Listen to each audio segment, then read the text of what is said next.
Smoke a purse so sweet with HighThoughtsTV. Y'all know what the fuck we doing, man. It's HighThoughtsTV. Niggas hot in the bitch, man. I'm smoking a purse so sweet with HighThoughtsTV. You know, so I want to say, like, maybe after 90 days in the program, I was going through some different jobs and stuff like that, and I was accepting it. Made me a mentor. She came to me again with it, and I accepted it. And I was like, man, all right, I'll do it. Because she right, it's good to have something on your resume. Keep something in your back pocket just in case. Came through, I get it. I was so excited that I passed the test to get my license. I shot back up to the place. The program over with. I'm out of it. I shoot back up to her and say, hey, I need to talk to you. You know, she's like, give me 10 minutes. I go in there. I said, can I close this door? And I closed the door and I hugged the hell out of her. And she was like shocked because, you know, we don't supposed to be touching her. I hugged her and I told her, man, thank you, man. You know what I'm saying? That meant something to me that you cared enough about me all throughout this time to make sure that I set myself up for success.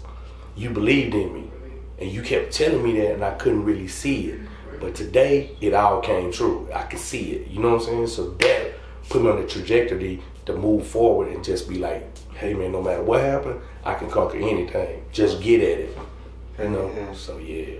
So you spoke about the woman that, you know, basically helped you get everything in motion and some of the music you was listening to, Easy, etc. Right. So who were some other influences, whether it was musically or just like, you know, everyday people that might have been in your ear just growing up, before going to jail, after jail, just... Like, the beginning influences, again, it's my family. Yeah. My mom, my uncle, may rest in peace. My aunt, one of my aunts, she rest in peace. Another uncle may rest in peace. My grandmother may rest in peace. Like, those people, like, putting things in my ear or showing me different things. Like, my grandfather may rest in peace. That's how I knew about the cement stuff. Like, you know, getting about when I started being in the cement, driving cement trucks, I already had people now because I used to work with him doing it. So who knew that it was going to be later on I would become useful.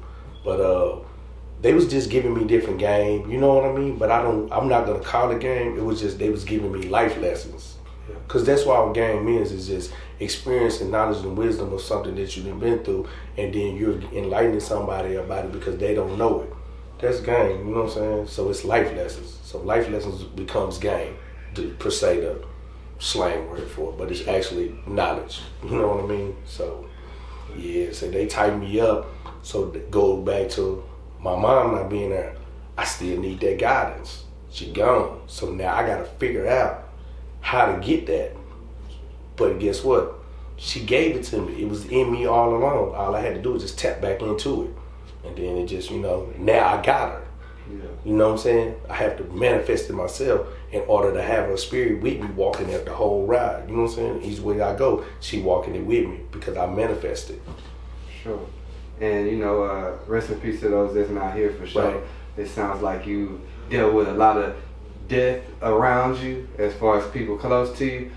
With that happening, do you feel like you ever become, what's the word, like, not numb to it, but maybe not like, we could go back to when I started being in the streets to when I started gangbanging in prison, coming like, yeah, man, you know, living an active life as a, you know what I'm saying, a gang member and being in Los Angeles through the 80s, you're going to witness death daily. You encounter death all day long. So it's like when you go out the house, you knowing, hey man, I could get cracked right at the stop sign right there. I can get knocked off on my way up the street. You know, so you're living this 24/7 every time you step out the house until you make it back and go to bed, and then you got to relive that over. Today we talking to 4 hours from now you dead. Now we talking 2 days later he dead. This, you know, it's just a constant cycle. So after you see so much death, how can you have emotions toward it? Yeah. I done lost all my friends. I done lost all my associates. I done lost my best friends.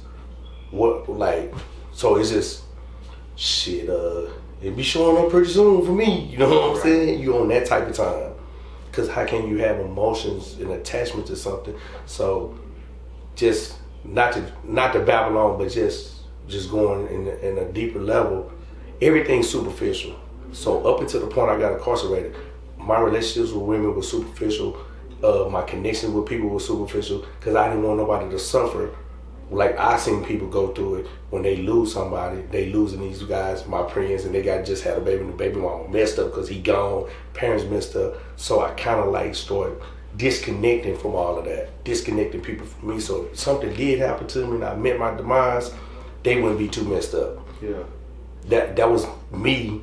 I can say that now. I didn't think like I ain't gonna say it like I was thinking that then in these terms, but it's actually a gift. It was my gift to them to not burden you with the pain of losing, me losing my life. Yeah.